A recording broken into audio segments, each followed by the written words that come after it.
L'anneau lumineux sur mon perron me fixait comme la lampe d'une salle d'interrogatoire. C'est insensé. Ma belle-fille, Élodie, était en plein direct, filmant son « détox héritage ». Un terme pompeux pour dire qu'elle jetait les souvenirs de mon défunt mari dans des sacs poubelles noirs. Je me suis retrouvée à genoux dans l'herbe, serrant son vieil uniforme contre moi, tandis qu'elle souriait à la caméra en me traitant de « collectionneuse compulsive ». Incroyable. Quand j'ai tenté de lui tenir tête, elle n'a pas scié. Elle m'a murmuré que si je disais un mot de plus, elle rendrait publiques les preuves que mon fils est un criminel. Elle a transformé mon propre enfant en une arme contre moi. Je suis paralysée, chez moi, dans mon propre jardin. Comment en suis-je arrivée là? Écoutez jusqu'à la fin pour découvrir comment j'ai repris le contrôle de la situation.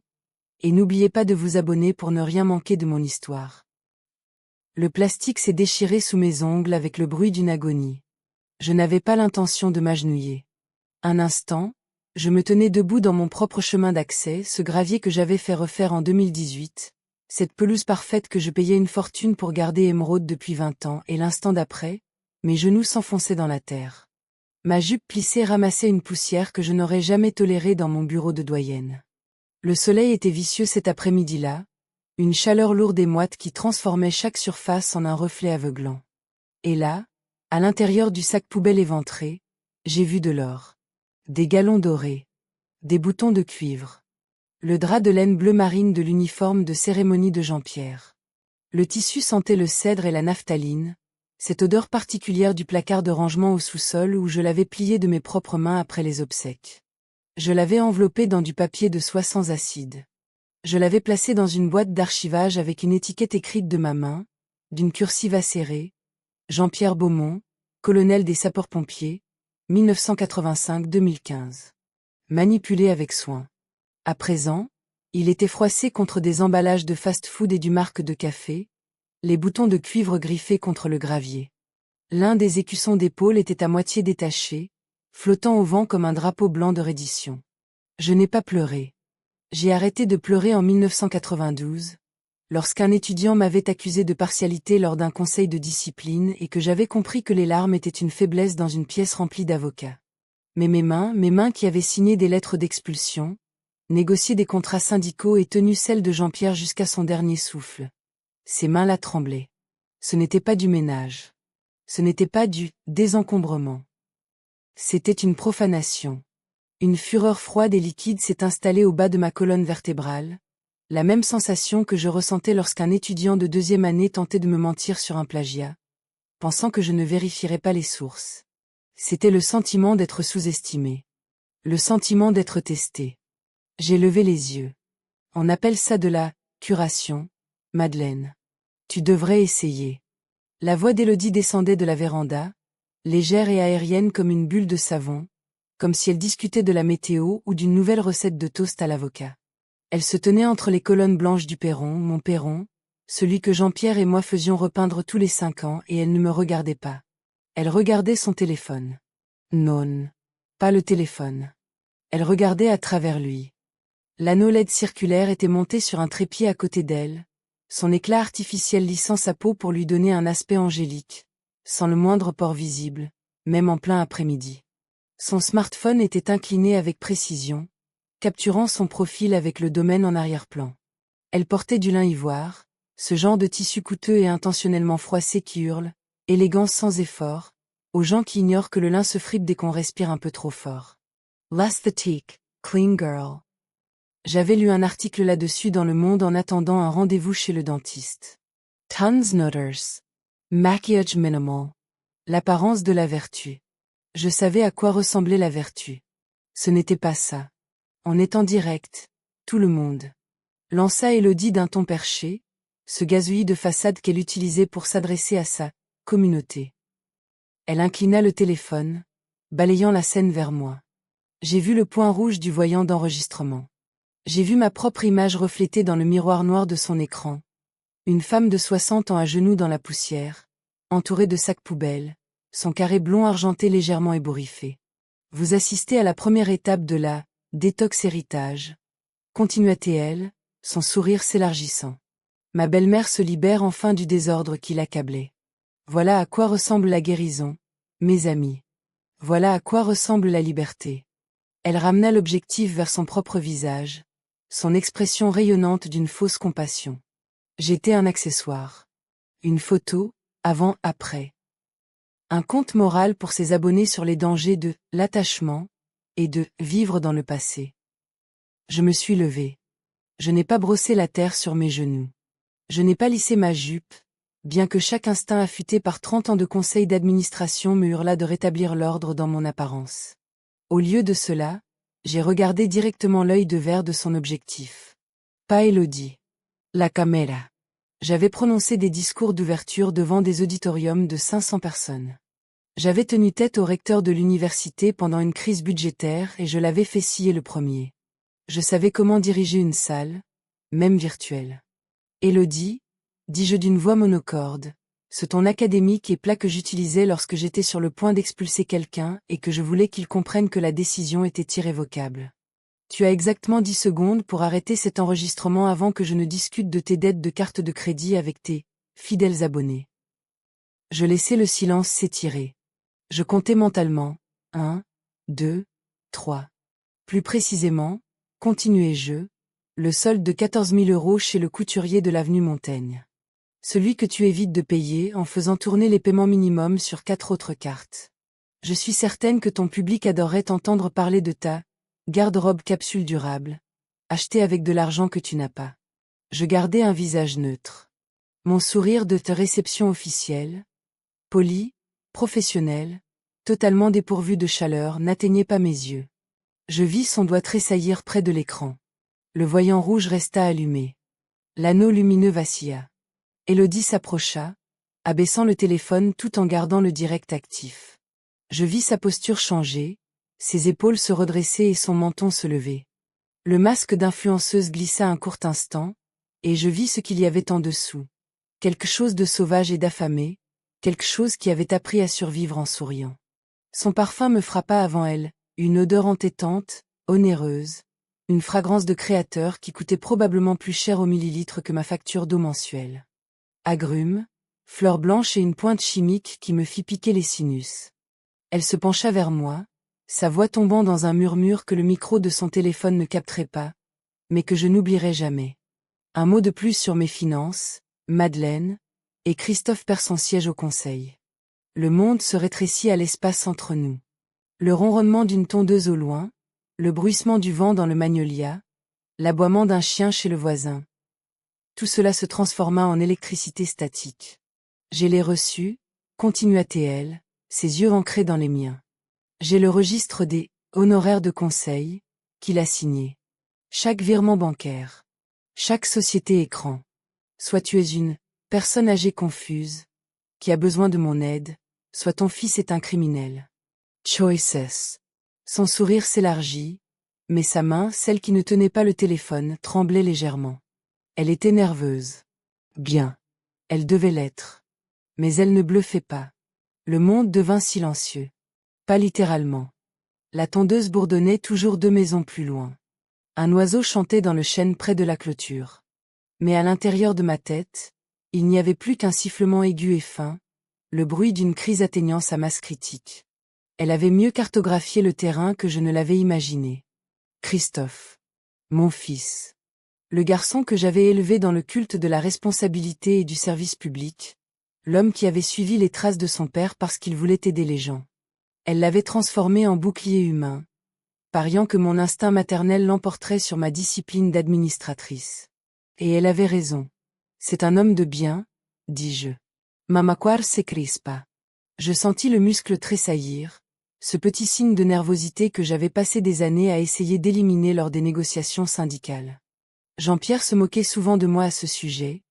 Il disait que j'avais l'air de mâcher du verre quand je luttais pour ne pas perdre mon sang-froid. Le rictus d'Élodie s'accentua. Les hommes de bien font des choses désespérées pour des épouses coûteuses, Madeleine.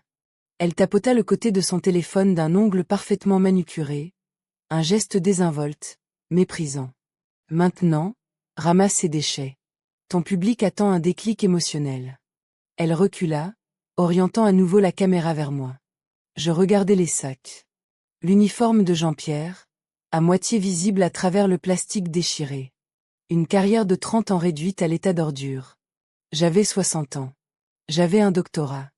J'avais géré des crises qui auraient brisé des administrateurs bien plus chevronnés. Et j'étais en train d'être vaincu par une gamine de 28 ans avec un anneau lumineux et une montagne de dettes.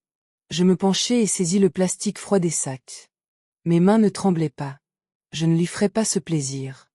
Mais le poids, mon Dieu, ce poids me semblait être du plomb, comme si je traînais à nouveau le corps de Jean-Pierre, comme si je l'arrachais à son lit d'hôpital pour le remettre en terre. Je commençai à marcher vers le garage, le bruit du plastique raclant le gravier résonnant dans l'air humide de l'après-midi. Chaque pas ressemblait à une retraite, un repli tactique que je n'avais pas autorisé. J'étais en train de perdre. Non. J'étais en train de me repositionner.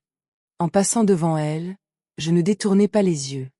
Je gardais le regard fixe, enregistrant chaque détail comme je le faisais lorsqu'un étudiant venait dans mon bureau pour contester une suspension. Le léger tremblement de sa main. La façon dont son souffle s'était coupé quand elle avait cru que j'allais me jeter sur elle. La micro-expression de soulagement quand j'avais continué mon chemin. Une doyenne ne perd jamais. Une doyenne réévalue le programme. Au coucher du soleil, l'équipe de « sécurité » était arrivée. J'étais dans la cuisine, faisant couler de l'eau froide sur mes mains pas parce qu'elles étaient sales, mais parce que j'avais besoin de ce choc, de cette clarté quand j'entendis la perceuse. 2 hommes en polo tactique, le genre d'uniforme bon marché qu'on voit sur les agents de sécurité des centres commerciaux, étaient sur le perron. L'un d'eux était sur une échelle, perçant la colonne blanche que j'avais fait restaurer en 2010. L'autre faisait passer un câble par le trou. De petits dômes noirs. Des caméras. C'est pour ta sécurité, Madeleine, s'écria Élodie depuis le petit salon, la voix claire et enjouée.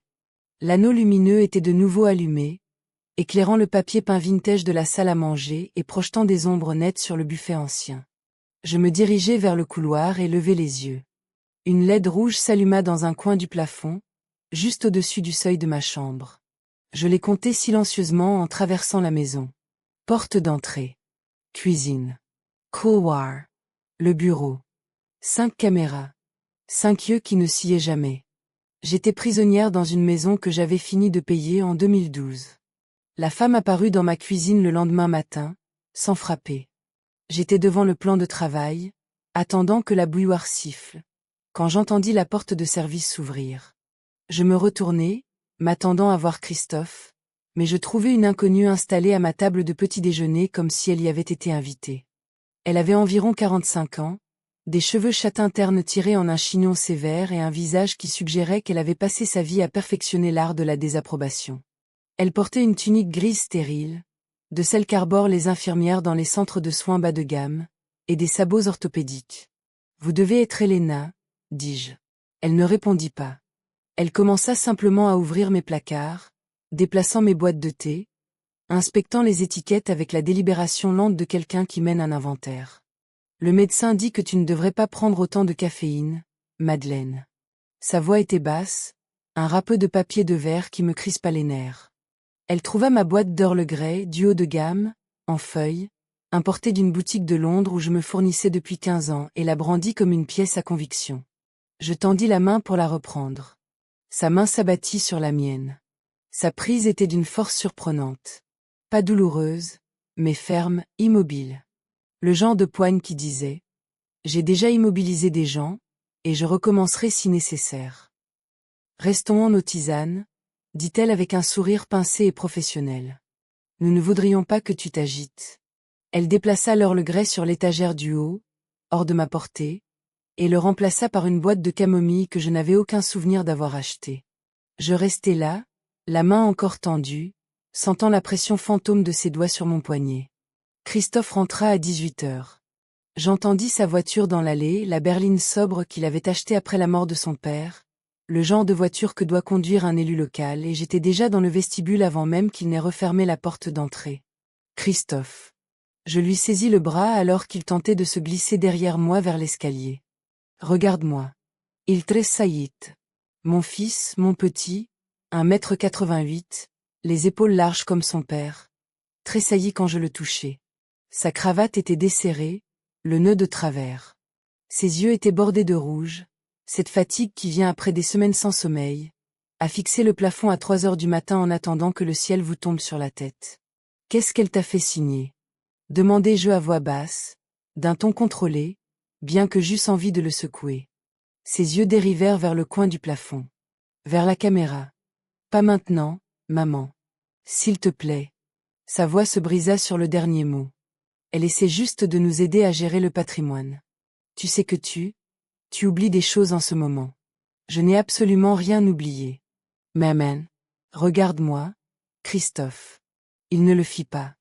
Il dégagea son bras, doucement, de la manière dont on s'extrairait de l'emprise d'une parente âgée qui ne connaît plus sa force. J'ai une réunion, marmonna-t-il avant de s'enfuir à l'étage. Je restai seul dans le vestibule, écoutant le bruit de ses pas qui s'éloignaient, et je compris tout. Il était compromis. Un otage en costume cravate. Je me retirai dans mon bureau et verrouillai la porte.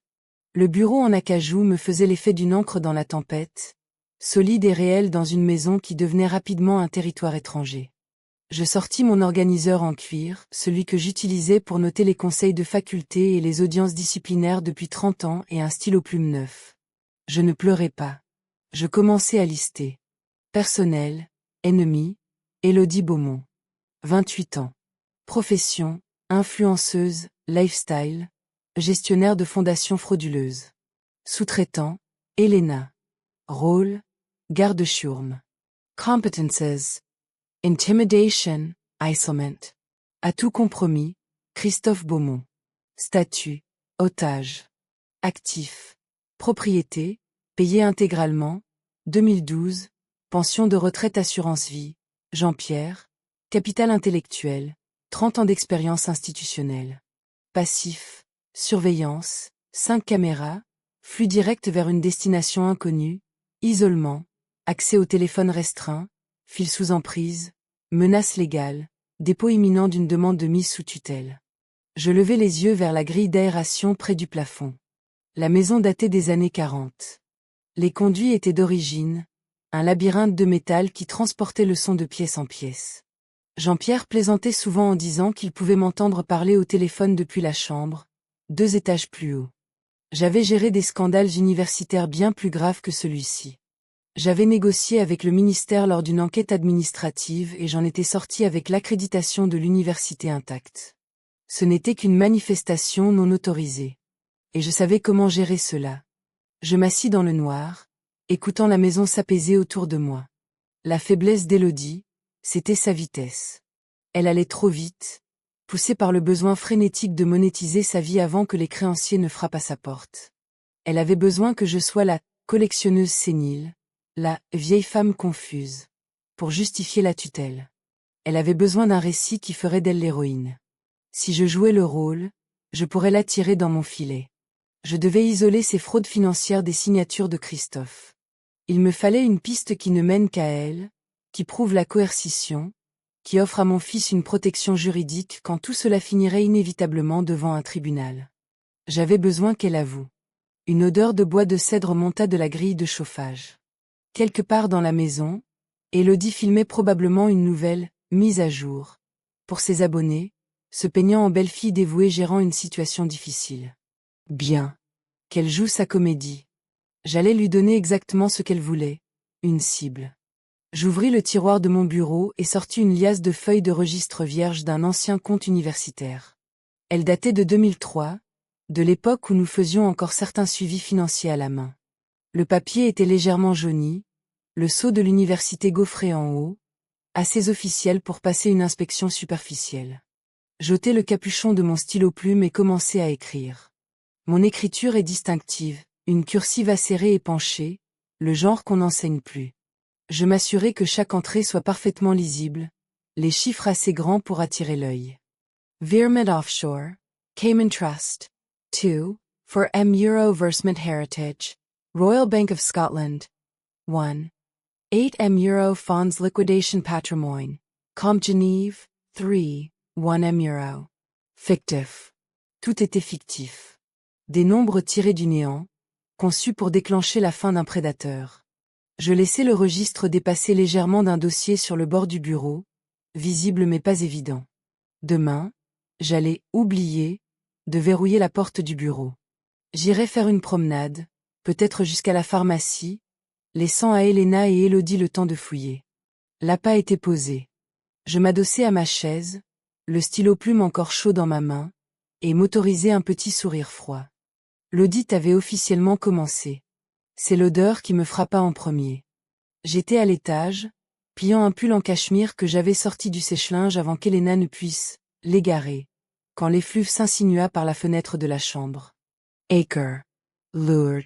Cette puanteur particulière de cuir brûlé et de vieux papier, le genre d'odeur qui tapisse l'arrière de la gorge et donne la nausée. Je posai le pull et marchai vers la fenêtre, mes doigts se crispant déjà en point avant même que mon cerveau n'ait enregistré ce que je voyais. En bas, dans le brasero du jardin, celui que Jean-Pierre et moi utilisions pour les goûter quand Christophe était petit, celui que nous allumions les soirs d'automne quand l'air devenait vif, Élodie jetait des livres dans les flammes. Pas des livres. Des journaux intimes. Les carnets de Jean-Pierre.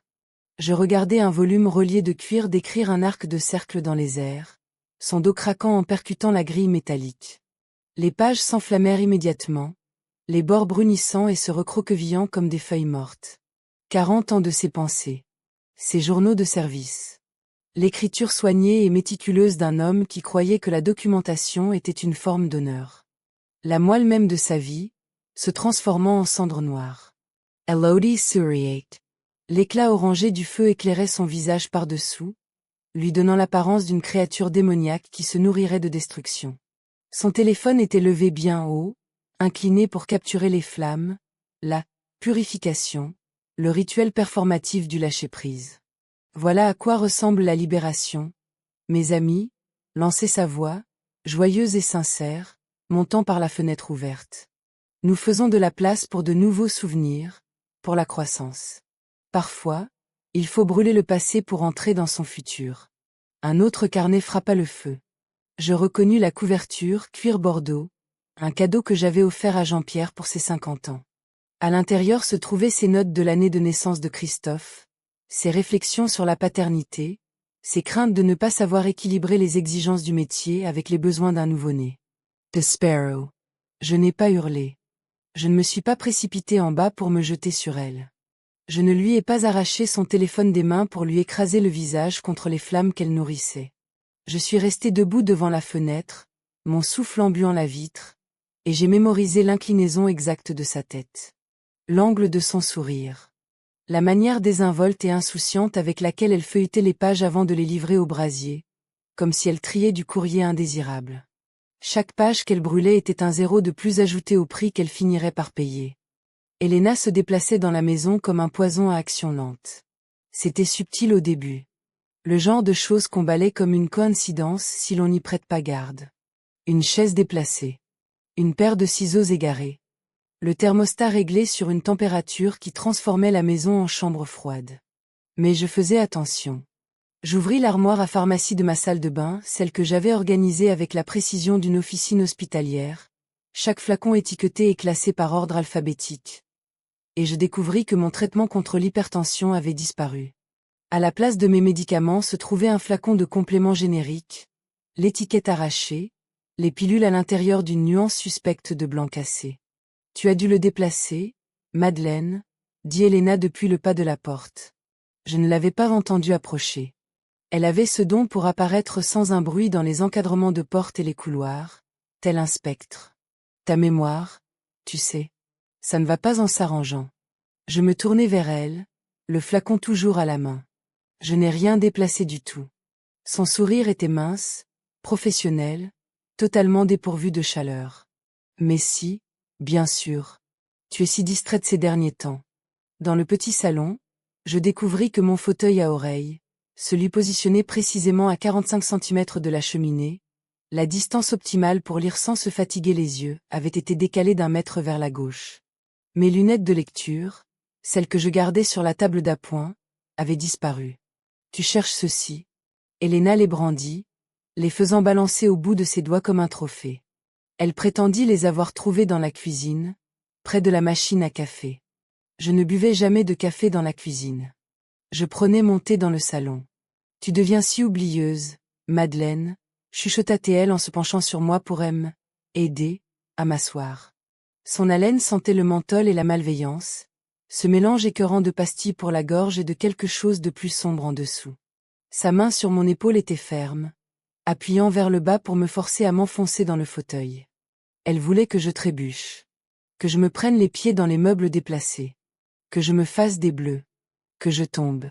Elle voulait fournir la preuve visuelle de ma fragilité, l'image d'une femme incapable de circuler chez elle sans assistance. Je restais parfaitement immobile, le dos rigide, ma colonne vertébrale ne touchant même pas le dossier. Je n'étais pas en train de faiblir. J'étais en train d'observer l'amplitude de ses mouvements, la pression exacte qu'elle exerçait, la façon dont elle privilégiait sa main droite sur la gauche, suggérant une ancienne blessure. La légère claudication dans sa démarche quand elle pensait que je ne regardais pas. Chaque individu a une faiblesse. Il me suffisait de trouver la sienne. Plus tard, dissimulé dans l'ombre du couloir, je surveillais par l'entrebâillement de la porte du bureau. Élodie était à l'intérieur. Le masque de « clean girl » avait disparu, remplacé par les gestes saccadés et fébriles d'une vulgaire voleuse. Sa tenue en lin était froissée, ses cheveux s'échappaient de son chignon soigné. Elle avait poussé de côté la pile de livres sur mon bureau en acajou, des éditions originales, pour certaines, des ouvrages sur le leadership institutionnel et la gestion de crise, pour étaler le faux registre que j'avais laissé en guise d'appât. Ses yeux parcouraient mes entrées forgées, ses lèvres bougeant silencieusement pendant sa lecture. Veermont Offshore, Cayman Trust, 2, for €. Je la vis marquer un temps d'arrêt.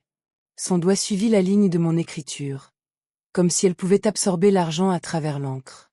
Versmont Heritage, Royal Bank of Scotland, 1, €8. Sa respirazione s'accelera. Je voyais sa poitrine se soulever sous le lin ivoire. Fonds liquidation patrimoine, compte Genève, 3,1 millions d'euros.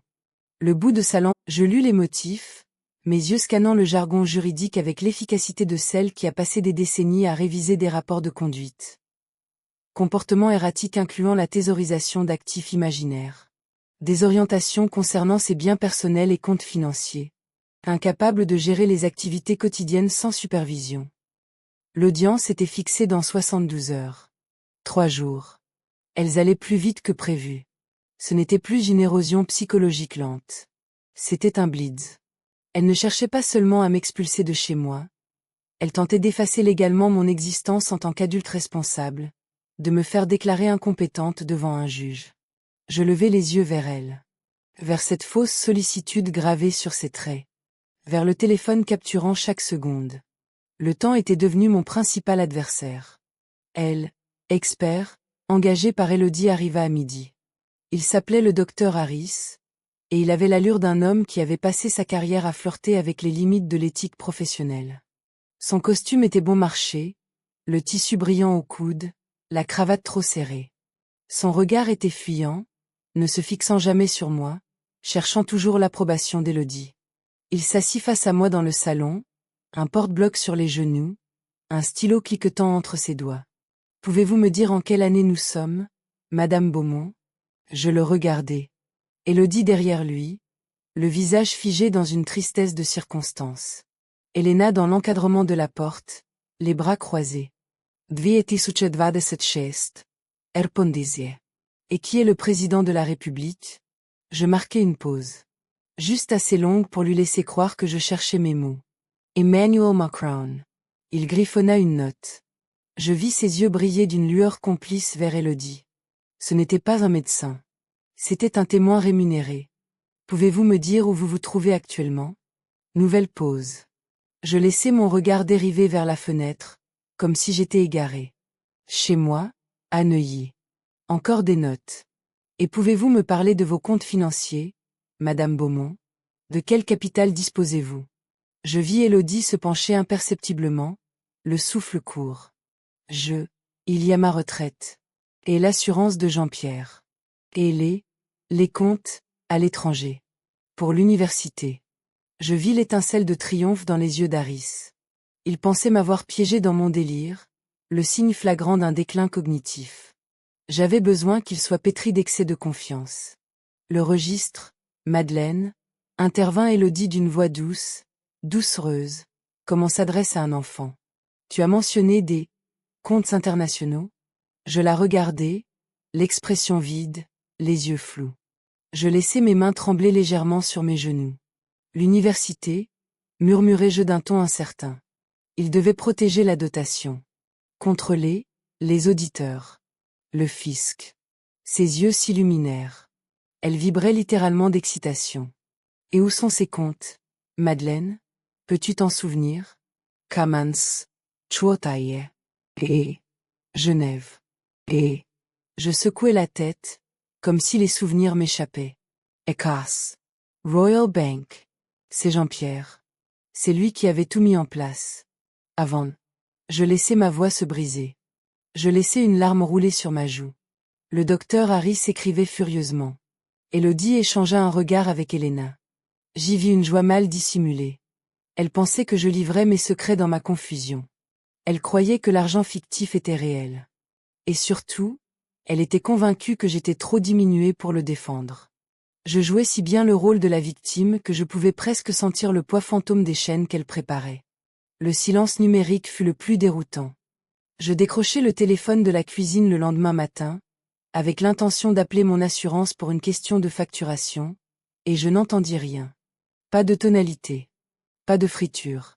Juste, le néant. La ligne était morte. J'essayai mon ordinateur portable, posé sur le bureau de mon étude. Le réseau Wi-Fi me demanda un mot de passe que je ne reconnus pas, domaine-beaumont-bas privé, avait été remplacé par « Nouveau départ 2026 ».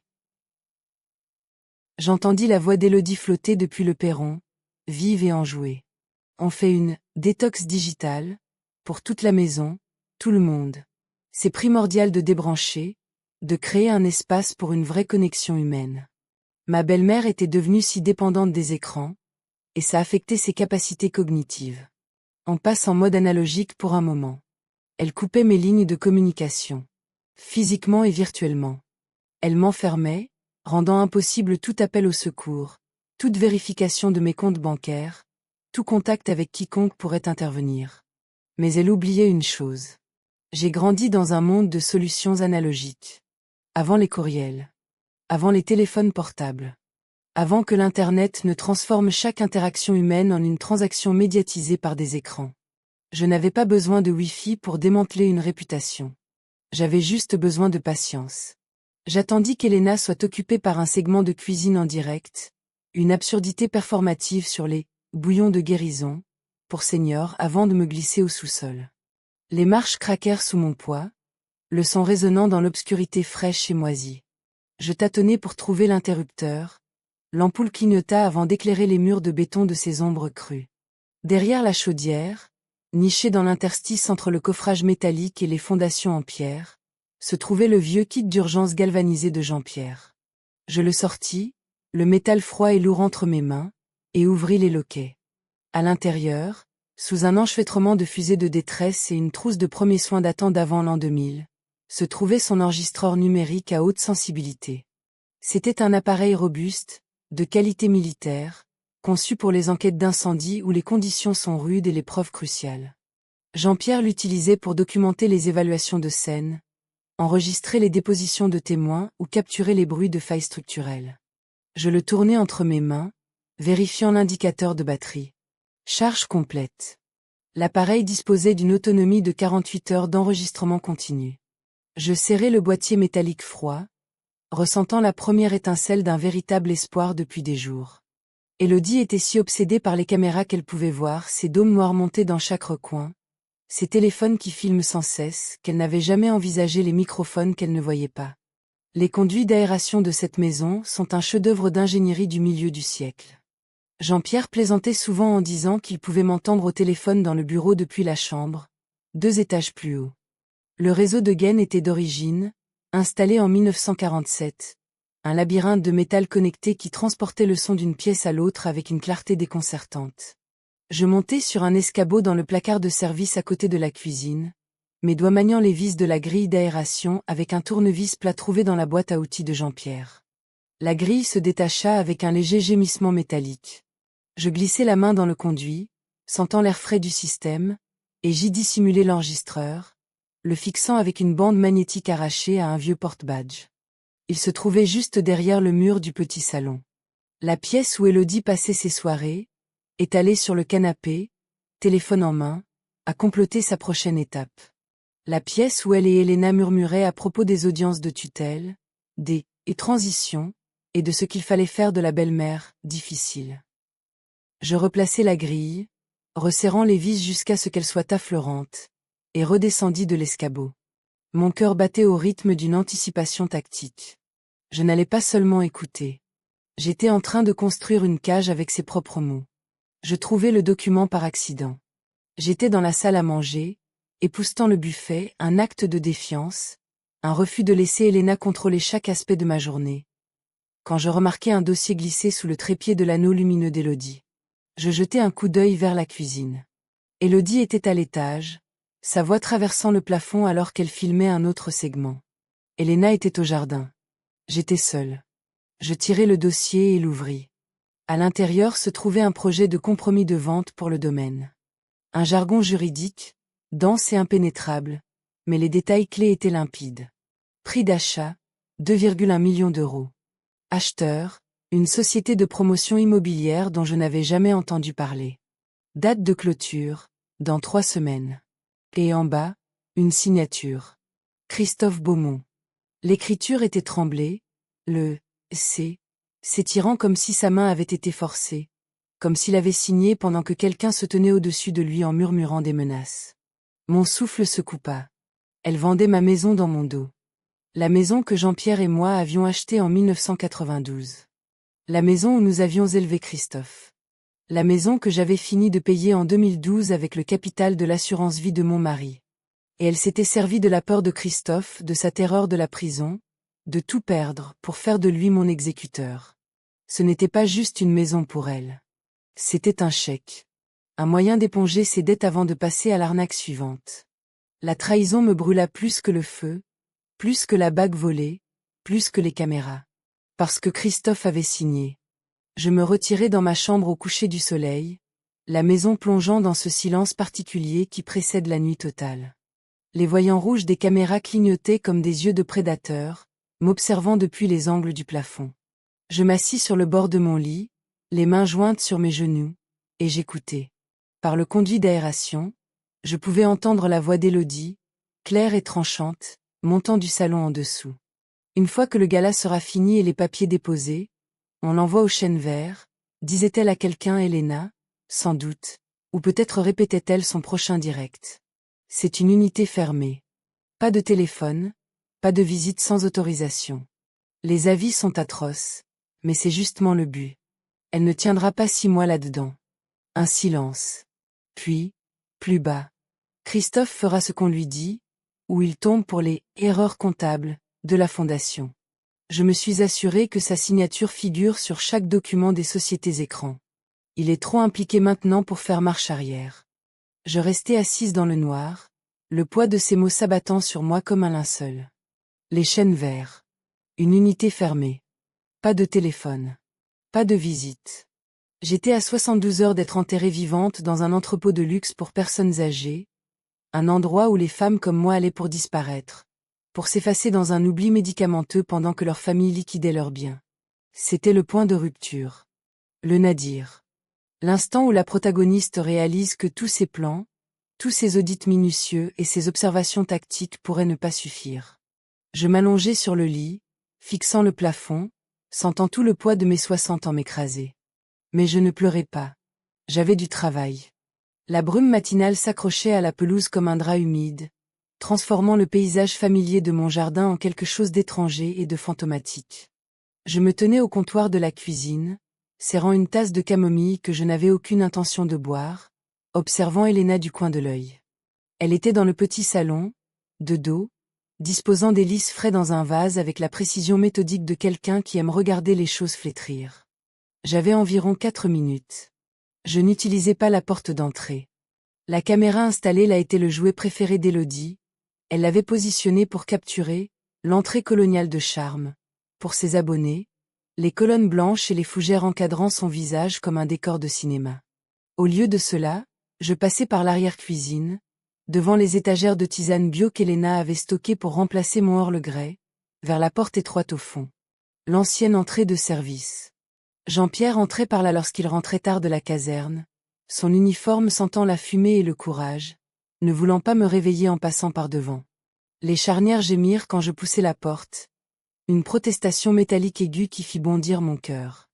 Je saisis un foulard en soie sur le crochet, un Hermès acheté à Paris en 1998, et l'enroulai autour du mécanisme de la charnière pour étouffer le bruit pendant que je me glissais dehors. La lumière grise de l'aube me frappa comme une douche froide.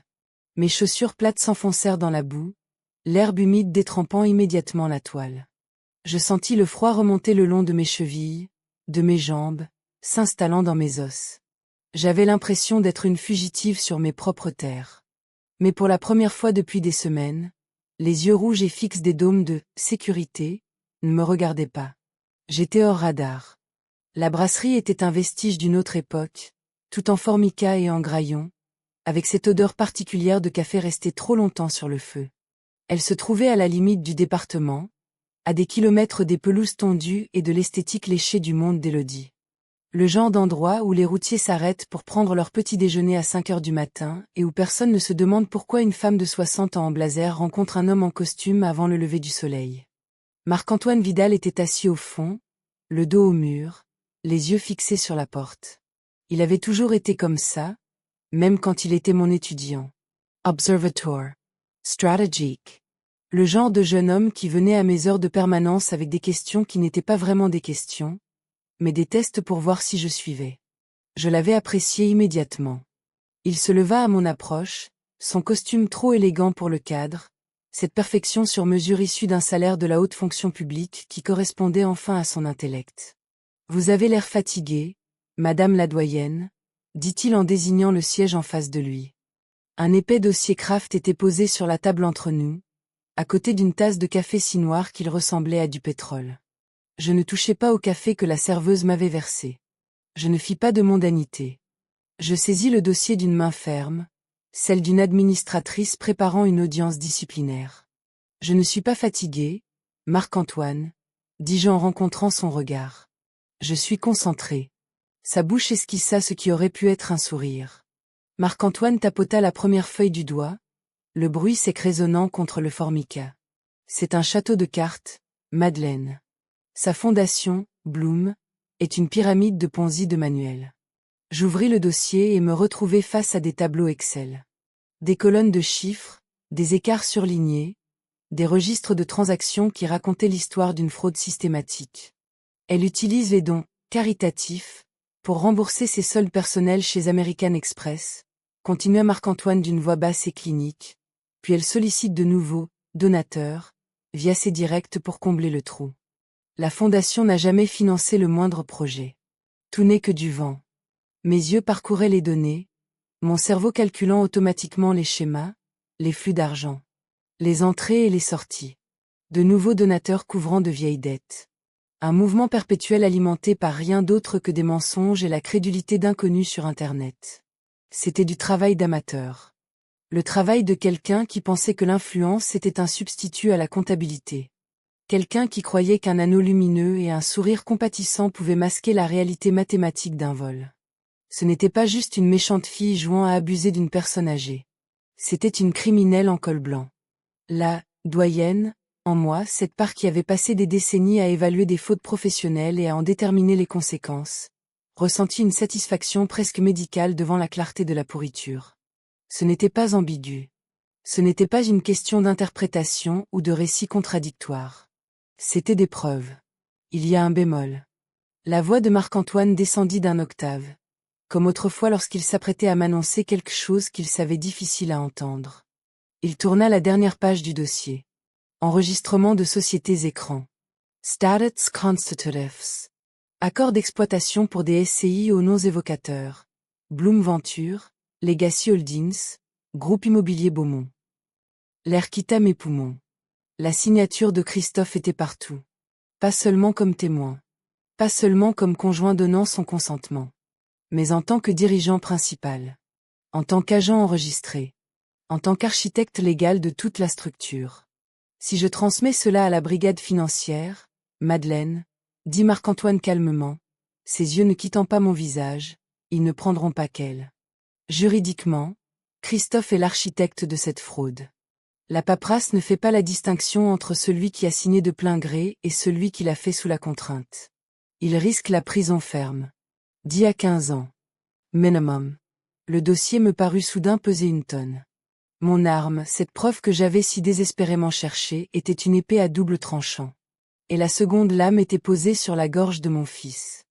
Je restais assise dans ce box en sky, l'odeur du café brûlé et des gaz d'échappement devenant soudain suffocante. Nous y étions. Le faux sommet.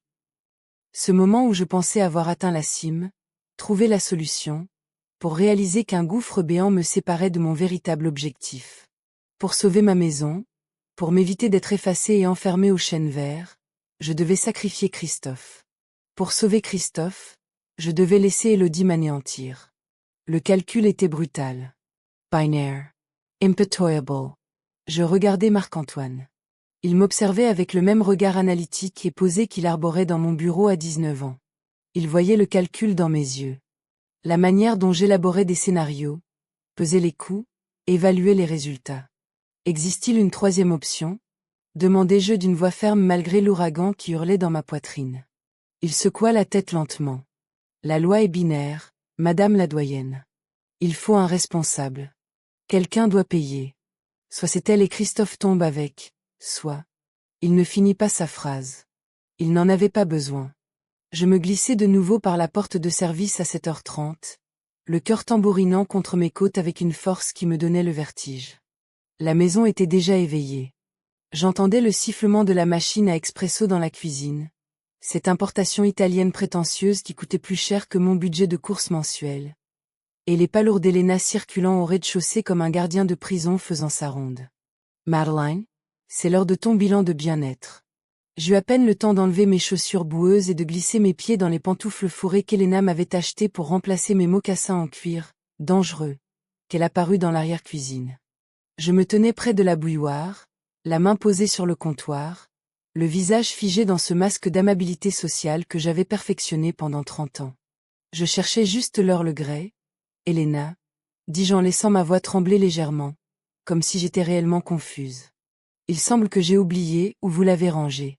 Elle eut un sourire narquois, une expression qui tordait son visage en quelque chose de laid et de satisfait. Nous en avons parlé hier, Madeleine. Tu as la tisane maintenant. Pour ta tension. Elle passa devant moi, assez près pour que je sente le menthol de son haleine, et attrapa la boîte de camomille sur l'étagère. Allons t'installer au salon. C'est une grande journée aujourd'hui.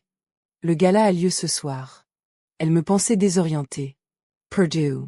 Une vieille femme confuse incapable de se souvenir de l'emplacement de son thé. Le renard était revenu dans le poulailler. Et les poules n'avaient aucune idée qu'il avait aiguisé ses dents. La maison fut envahie par des inconnus. Des hommes en t-shirt noir et jeans usés s'affairaient dans la salle de réception, installant des guirlandes lumineuses sur les moulures et disposant des bougies partout. Des fleuristes arrivèrent les bras chargés de lys, ces lys de pompes funèbres à l'odeur entêtante qui me soulevaient le cœur. Élodie était au centre de tout cela, tel un chef d'orchestre dirigeant son armée de domestiques intérimaires. Le gala héritage, c'est une question de transition, tout le monde. Sa voix était au perché, artificiellement joyeuse, une allégresse de façade irradiant d'elle comme la chaleur d'une flamme. Elle filmait, bien sûr, son téléphone monté sur un stabilisateur, capturant chaque angle. Nous honorons le passé tout en embrassant le nouveau. C'est une question de gratitude et de croissance. Elle transformait mon foyer en scène pour son acte final. Ma salle de réception, celle où Jean-Pierre et moi avions organisé des collectes de fonds pour les pompiers, où Christophe avait dansé pour ses 8 ans, où nous avions célébré 30 ans de mariage, était dénaturée en simple décor pour sa mythologie numérique. Je l'observais depuis la mezzanine, fantôme silencieux en blazer et jupe plissée, les mains serrées sur la rampe en acajou. Je comptais chaque personne à qui elle s'apprêtait à mentir. 73 invités confirmés. Des donateurs. Des influenceurs. Des politiciens locaux. Le maire. 2 sénateurs. Un public. Les déménageurs viennent lundi, Madeleine. Élodie me coinça près de l'horloge de parquet, celle que Jean-Pierre tenait de son père. Elle tendit la main et me tapota la joue, un geste huileux et condescendant. Christophe a déjà signé l'acte de vente. Tout est réglé. Tu n'as plus à te soucier de rien. Son sourire était large, ses dents trop blanches, ses yeux vides de toute chaleur. Ne fais pas de scène à la réception ce soir, continua-t-elle, sa voix tombant dans un murmure bien qu'il n'y eût personne d'autre dans le couloir. Ce serait si indigne. Reste sagement dans ton coin, sois mignonne, et essaie de ne pas oublier où tu es. Tu peux faire ça pour moi? Je la regardais. Je la regardais vraiment. Je notais le léger tremblement de sa main lorsqu'elle vérifiait ses notifications.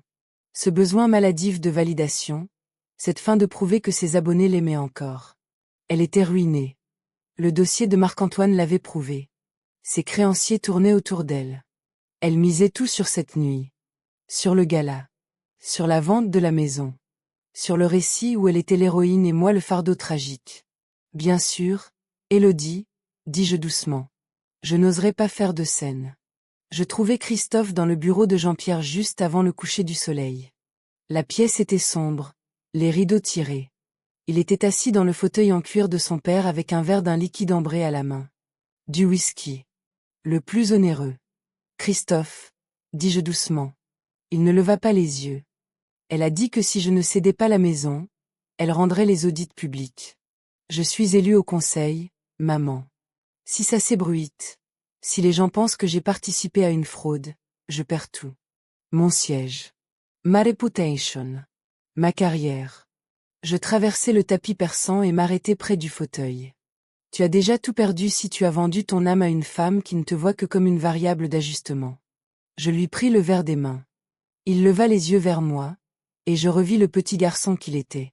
Terrifié à 10 ans après un match perdu. Dévasté à 16 ans après son premier chagrin d'amour. En deuil à 25 ans lors de l'enterrement de son père. Il éclata en sanglots. Un bruit de terreur pure et impuissante qui brisa quelque chose dans ma poitrine. Je posai ma main sur son épaule. Je vais régler ça, dis-je. J'attendis que la maison vibre sous les basses des tests de son. Le DJ qu'Élodie avait engagé testait la sono, faisant teinter les pampilles du lustre. Il y avait du monde partout. Personne ne surveillait le placard de service. Je me glissai à l'intérieur, les doigts tremblants, et dévissai la grille d'aération. Le métal était froid contre ma paume. Ma main trouva le boîtier robuste de l'enregistreur. Je l'extirpai, priant pour que la batterie ait tenu. 48 heures d'autonomie. Je l'avais placé il y a 3 jours. S'il n'y avait pas de miracle sur cette bande, je n'avais plus aucune carte à jouer. Je me retirai dans la buanderie, le seul endroit de la maison dépourvu de caméra, un angle mort qu'Élodie avait négligé parce qu'il n'était pas assez esthétique pour son contenu, et je branchai le casque que Jean-Pierre utilisait autrefois pour ses livres audio. La bande grésilla. Puis, la voix d'Élodie emplit mes oreilles. Bien sûr qu'il n'a pas signé la 2e série de documents, Elena. C'est moi qui l'ai fait. Je me figeai, ma main agrippant le bord de la machine à laver si fort que mes articulations en devinrent blanches. La voix d'Élodie était claire, sans distorsion, aussi nette que si elle se tenait à mes côtés. Je m'entraîne à imiter son gribouillage depuis des mois. Tu devrais voir les spécimens de signature que j'ai créés. Ils sont parfaits. Christophe est trop faible pour remarquer qu'on lui tend un piège. Son rire traversa le casque, aigu, cristallin et absolument accablant. La voix d'Elena, plus basse, plus rauque, lui répondit. Et s'il s'en rend compte? Il ne le fera pas. Et même s'il le faisait, qu'est-ce qu'il pourrait faire?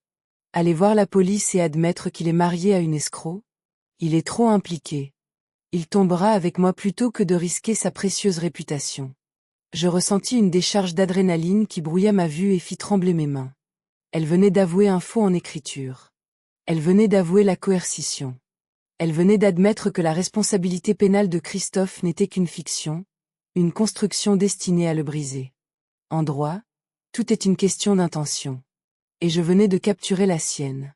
En prouvant qu'elle avait forgé ses signatures sur les documents des sociétés écrans que Marc-Antoine m'avait montrés, je pouvais légalement dégager Christophe de toute responsabilité. J'avais ma 3e option. Je restais là, dans la buanderie, avec le bruit sourd du sèche-linge en fond sonore, l'enregistreur encore chaud entre mes mains. Je pourrais aller à la police dès maintenant. Sortir par la porte d'entrée, rouler jusqu'au commissariat, remettre les preuves. Il l'arrêterait avant même que le gala ne commence. Mais Élodie retournerait la situation. Elle pleurerait face caméra. Elle prétendrait que j'avais manipulé l'enregistrement, que je n'étais qu'une vieille femme confuse animée par une vendetta. Elle retarderait tout, brouillerait les pistes, déploierait son armée d'abonnés pour créer un doute raisonnable. Et la maison serait quand même vendue. Le compromis de vente que Christophe avait signé, le vrai, celui-là resterait valide. Non. Une doyenne ne se contente pas de résoudre un conflit. Une doyenne crée un précédent. Je la laisserai avoir son gala. Je la laisserai inviter ses 73 convives, ses caméras et son public en direct. Je la laisserai atteindre le sommet de son pouvoir factice, l'instant précis où elle se tiendrait au pupitre dans ma salle de réception pour annoncer son triomphe. Et là, devant tout le monde, je mènerai un audit public qui ne lui laisserait aucune issue. Je glissai l'enregistreur dans la poche de mon blazer et me dirigeai vers la porte. Il était temps de me préparer pour la fête. Je me tins devant le miroir en acajou de ma chambre, celui que Jean-Pierre avait accroché pour moi en 1993 parce qu'il disait qu'une femme devait pouvoir se voir convenablement lorsqu'elle s'habillait pour les grandes occasions. C'était une grande occasion. Mes mains étaient fermes tandis que je boutonnais mon chemisier en soie bleu nuit, le tissu frais et précis contre ma peau. Je saisis le blazer gris anthracite ajusté suspendu à la porte, mon « armure d'audience », celle que je portais pour annoncer de mauvaises nouvelles aux parents d'élèves ou pour témoigner devant le conseil d'administration. La coupe était parfaite. Apple's Marquise. Ligne nette. Le genre de couture qui communique l'autorité sans prononcer un mot. Je n'avais pas l'air d'une « seigneur confuse ». J'avais l'air d'une femme capable de révoquer une titularisation d'un seul trait de plume. J'accrochai la chevalière de colonel de Jean-Pierre à une fine chaîne en or et la fixai autour de mon cou, la glissant sous mon col où elle reposait contre ma clavicule. Ce poids m'ancrait au sol, un petit morceau de métal portant l'autorité de 30 ans de service public. J'appliquai mon rouge à lèvres. Pas le rose discret, et adapté à mon âge, qu'Helena m'avait suggéré. Un rouge vif, clinique. Celui que je portais lors des conseils de discipline quand j'avais besoin que l'étudiant comprenne que je n'étais pas son ami. Je me regardais dans la glace. La doyenne n'était plus à la retraite. J'étais de retour sur le campus, et le premier point à l'ordre du jour était une expulsion. La salle de réception était un délire de soie, de champagne et d'éclats blancs aveuglants provenant des anneaux lumineux. 73 invités en tenue de cocktail circulaient dans cet espace autrefois réservé aux pompiers et aux anniversaires de mariage. Les guirlandes qu'Élodie avait fait poser jetaient une lueur douce sur les moulures. Les lys, mon Dieu, ces lys oppressants emplissaient chaque recoin de leur odeur de chapelle ardente. Un photographe tournait dans la pièce, capturant des moments, spontanés, pour les réseaux sociaux. Un caméraman se tenait près du pupitre, son objectif braqué sur l'endroit où Élodie allait bientôt proclamer sa victoire. Je descendis l'escalier, la main légère sur la rampe, mes pas mesurés et délibérés. Helena se déplaça pour m'intercepter en bas, sa main cherchant mon coude pour me guider vers le siège assisté, qu'elle avait installé dans un coin, un fauteuil à oreille à l'écart de l'action, où la belle-mère égarée pourrait s'asseoir tranquillement sans se donner en spectacle. Je ne sciais pas. Je tournai simplement la tête et lui lançai ce regard. Celui qui avait fait taire un millier d'amphithéâtres bruyants. Celui qui forçait les premières années à se tenir droit.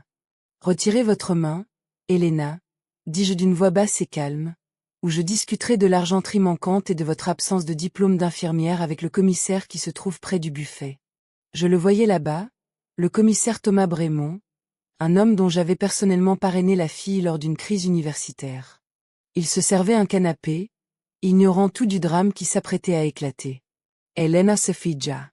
Son rictus se mua en un masque d'incertitude. Sa main lâcha mon coude comme si je l'avais brûlé.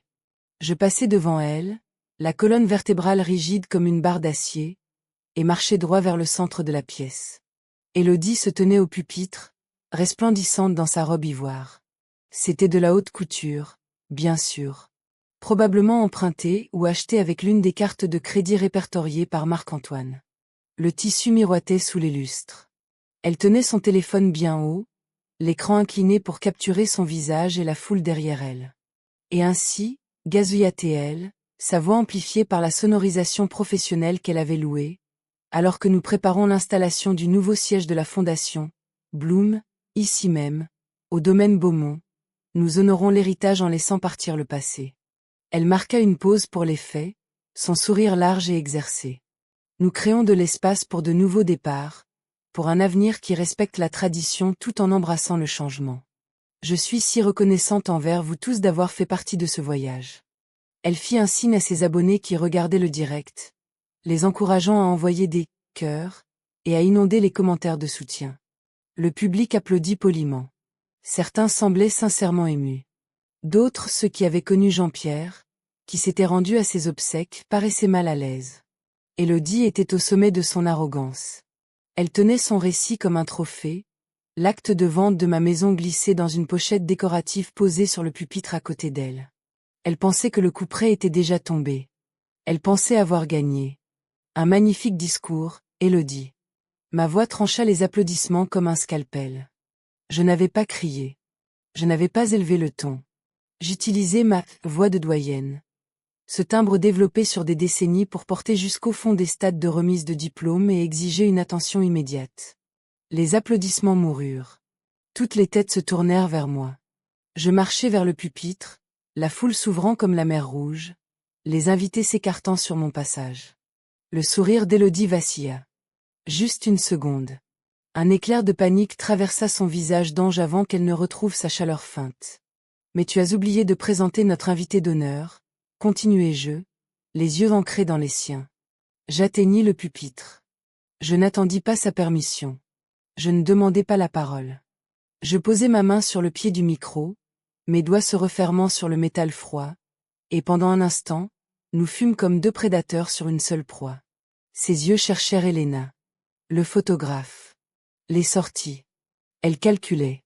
Elle tentait de décider si elle devait intégrer ce moment à son récit de réconciliation familiale touchante, ou si elle devait me faire taire. Elle fit le mauvais choix. Oh, Madeleine, dit-elle d'un ton condescendant pour les caméras, tu es toute confuse, ce n'est pas le moment pour un toast. Elle tendit la main vers mon bras. Je me penchai vers le micro. Ce n'est pas un toast, Élodie, dis-je. C'est une déposition. Je balayai l'assistance du regard et trouvai Marc-Antoine. Il se tenait vers le fond, partiellement dissimulé derrière un groupe d'influenceurs. Son costume était sombre, son expression neutre, sa posture dégageant cette autorité tranquille de celui qui détient un pouvoir institutionnel majeur. Un dossier épais était coincé sous son bras. Je lui adressai un seul signe de tête, bref et sec. Le signal. Le même geste que j'utilisais lors des conseils de faculté pour indiquer qu'il était temps de passer au vote, d'exécuter le plan. Marc-Antoine commença à s'avancer, sa présence telle une ombre bureaucratique fendant les paillettes et le champagne. Élodie tenta de rire. Elle se tourna vers sa caméra, son téléphone filmant toujours, son sourire forcé. Tout le monde, ce n'est qu'un petit moment de confusion familiale. Madeleine se sent parfois un peu dépassée lors d'événements de ce genre. Laissons-lui un peu d'espace. Elle chercha à nouveau mon bras, tentant de m'écarter physiquement du pupitre. Je ne bougeais pas d'un pouce. Je te suggère de me lâcher, Élodie, dis-je calmement, et d'écouter très attentivement ce qui va suivre. Je glissai ma main dans la poche de mon blazer et j'en sortis la petite télécommande que j'avais synchronisée avec le système d'enceintes intelligentes de la maison. Jean-Pierre l'avait fait installer il y a des années pour que nous puissions diffuser de la musique dans toute la demeure lors des réceptions. Élodie se l'était appropriée pour ses propres besoins, l'utilisant pour créer une ambiance lors de ses directs. À présent, elle m'appartenait à nouveau. J'appuyai sur lecture. La musique s'arrêta net. Le jazz feutré qui diffusait une atmosphère de fond se coupa brusquement, laissant place à un silence soudain et oppressant. Pendant un battement de cœur, rien ne se passa. Puis, la voix d'Élodie tonna par chaque haut-parleur de la salle de réception, des conduits d'aération, du système de sonorisation, des enceintes dissimulées dans les moulures du plafond. Bien sûr qu'il n'a pas signé la deuxième série de documents, Elena. C'est moi qui l'ai fait. Je m'entraîne à imiter son gribouillage depuis des mois. La pièce devint glaciale. Je vis le visage d'Élodie se vider de ses couleurs. Son bronzage artificiel parut soudain criard et factice sur la blancheur cadavérique de sa peau.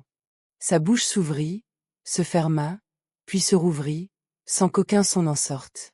Sa propre voix continuait, cristalline, absolument accablante. Tu devrais voir les spécimens de signature que j'ai créés, ils sont parfaits. Christophe est trop faible pour remarquer qu'on lui tend un piège. Le rire qui suivit, son rire, tranchant et cruel, résonna dans la salle comme un glas. 73 perdus passèrent d'elle à moi, puis revinrent sur elle. Les téléphones qui enregistraient son triomphe filmaient désormais sa destruction. Éteignez ça. Hurla Elodie. Son cri était brut, dépouillé de toute la chaleur travaillée qu'elle réservait à ses abonnés. Elle se jeta vers le panneau de contrôle, sa robe ivoire s'emmêlant autour de ses jambes, ses talons de créateur s'accrochant au bord du pupitre. C'est un trucage. Elle est démente. Elle ne sait pas ce qu'elle. Mais Marc-Antoine était déjà là, lui barrant la route avec tout le poids de l'État derrière lui. Il était calme.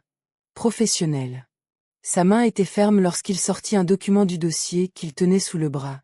Une citation à comparaître. Il la brandit devant les caméras, le sceau officiel du ministère de la Justice bien visible. Élodie Beaumont, dit-il, sa voix portant dans le silence de la salle, vous faites l'objet d'une enquête fédérale concernant la Fondation Bloom pour détournement de fonds, fraude électronique, coercition et usurpation d'identité. Les anneaux lumineux, ceux qui avaient été son auréole, ses outils de pouvoir et d'influence, ressemblaient désormais aux projecteurs d'une cour de prison. L'assistance commença à murmurer. Des chuchotements parcoururent la foule comme une onde de choc. Les téléphones qui pointaient vers Élodie avec adoration capturaient maintenant son effondrement en temps réel. Je me tenais au pupitre, observant la section des commentaires de son direct sur le moniteur installé par le caméraman. Les « cœurs » qui inondaient habituellement ces flux avaient disparu.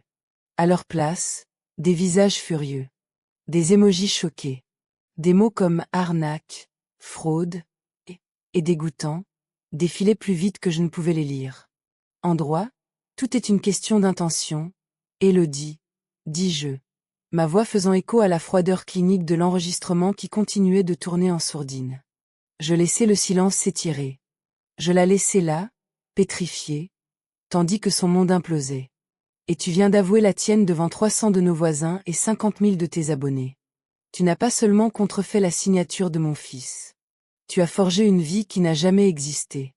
Une marque bâtie sur le vol, la manipulation et l'abus systématique d'une femme que tu pensais trop vieille et trop confuse pour se défendre. Je marquai une pause. Tu t'es trompé. Sa marque ne s'est pas contentée de se briser. Elle s'est désintégrée. Élodie s'effondra sur une chaise, ses jambes se dérobant sous elle. Son téléphone glissa de ses doigts et frappa le parquet avec un bruit sec, l'écran volant en éclats. Elle, influenceuse, n'était plus. À sa place se trouvait une jeune femme de 28 ans terrifiée, dont les cartes de crédit venaient d'être refusées par la réalité. Elena tenta de se glisser vers la sortie, sa tunique grise la rendant presque invisible contre le mur. Elle fut interceptée par 2 adjoints en uniforme qui profitaient du buffet quelques instants plus tôt. Le commissaire Brémond s'avança, le visage grave. « Elena Martinez, nous avons quelques questions sur vos diplômes d'infirmière. Ou plutôt sur leur absence. » Le « gala héritage » était devenu une scène de crime. J'observais les gens du monde, ceux-là même qui avaient chuchoté sur mon « déclin » à l'épicerie, qui avaient évité mes appels, qui avaient cru au récit d'Élodie sans poser de questions, détourner soudain les yeux, honteux. Certains partirent discrètement. D'autres restèrent figés, leur téléphone filmant toujours, ne voulant pas manquer la conclusion du drame. Je ne ressentais pas de triomphe. Je ne cherchais pas de vengeance. Je ressentais la satisfaction d'un grand livre de comptes rectifié. D'un système revenu à l'équilibre. D'un précédent établi qui résonnerait dans cette communauté pendant des années. La suite fut rapide et professionnelle. 2 officiers escortèrent Élodie vers la sortie, les mains menottées dans le dos, sa robe ivoire désormais froissée et tachée par le champagne que quelqu'un avait renversé dans le chaos. Elle ne regardait plus les caméras, cette fois. Elle regardait ses pieds, la boue sur ses escarpins blancs, le gravier de cette allée qui ne lui appartiendrait jamais. Elena suivait, silencieuse et renfrognée, son rictus enfin effacé. Le direct tournait toujours. Le téléphone d'Élodie gisait au sol, l'écran brisé diffusant encore pour ses 50 000 abonnés. L'angle de vue était mauvais, ne capturant que les pieds des invités qui partaient et les reflets des gyrophares bleus sur les colonnes blanches du perron. Je m'approchai, ramassai le téléphone et fixai l'objectif. 52 000 spectateurs désormais. Les chiffres grimpaient à mesure que la nouvelle se répandait. J'appuyai sur « Arrêter le direct ». Le voyant rouge s'éteignit. La représentation était terminée. La maison retrouva son calme. Les traiteurs avaient remballé leur matériel et étaient partis sans qu'on le leur demande. Le photographe avait effacé ses clichés à ma demande, ou plutôt, sur la suggestion très ferme du commissaire. Les mondains s'étaient dispersés comme des cafards quand on allume la lumière. L'odeur entêtante des lys s'estompait, remplacée par le parfum de la rosée du soir sur la pelouse qui s'engouffrait par les portes-fenêtres ouvertes. Christophe se tenait sur le perron, le visage pâle mais le regard clair. Cet air de bête traquée qu'il portait depuis des semaines, le poids de la peur, de la honte et de l'intégrité compromise, s'était envolé. À sa place, il y avait de l'épuisement, et quelque chose de plus profond. Du soulagement. Et de la honte. Il me regarda, et je vis ces deux émotions se livrer bataille dans ses yeux. Il savait qu'il était sauvé. Il savait que les preuves de Marc-Antoine et mon enregistrement avaient légalement rompu sa responsabilité, qu'il ne serait pas inculpé aux côtés d'Élodie. Mais il en connaissait aussi le prix. Il allait devoir passer le reste de sa vie à racheter le nom des Beaumont. À prouver que l'héritage de service et d'honneur de son père n'était pas un vain mot. À démontrer qu'un moment de faiblesse sous la contrainte ne le définissait pas. Je ne l'ai pas serré dans mes bras. Je marchai vers la remise de jardin, en sortis un transplantoir et le lui tendis. Le jardin a besoin de soins, Christophe, dis-je. Commence par les rosiers. Il prit l'outil, ses mains se refermant sur le manche en bois. Et il hocha la tête. Je retournai dans le bureau de Jean-Pierre. Je fermai la lourde porte en acajou, m'isolant du monde, des derniers invités, du nettoyage, des conséquences.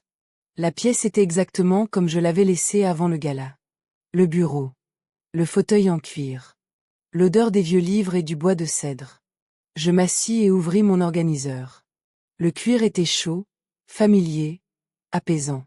Je trouvai l'entrée marquée, gestion de crise, et tracé une ligne épaisse et nette avec mon stylo plume. Un trait décisif. Terminé. Razalo. Chaque livre avait retrouvé sa place sur les étagères. L'uniforme de colonel était en cours de nettoyage professionnel et serait remis dans sa boîte d'archivage demain. Les journaux qu'Élodie avait brûlés étaient perdus à jamais, mais j'avais déposé une plainte documentant leur destruction. Des preuves. Toujours des preuves. J'ajustai mes lunettes et tirai vers moi un registre neuf. Demain, je commencerai à documenter la restauration du domaine. Les réparations. Le rétablissement de l'ordre. La hiérarchie était restaurée. Je regardai par la fenêtre. Les colonnes blanches montaient la garde sous la lune. La pelouse s'étendait comme une mer d'ombre. Christophe était dans le jardin, à genoux, travaillant la terre comme son père le faisait autrefois. Dans cette maison, il n'y a qu'une seule doyenne.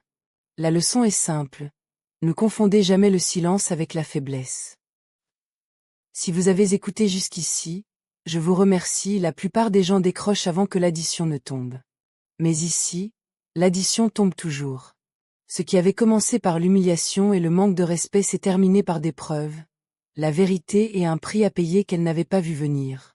Si vous voulez d'autres histoires où le karma frappe sans pitié, abonnez-vous pour ne rien manquer. Et dites-moi dans les commentaires, quelle a été, selon vous, leur action la plus révoltante? Qu'est-ce qui a dépassé les bornes pour vous?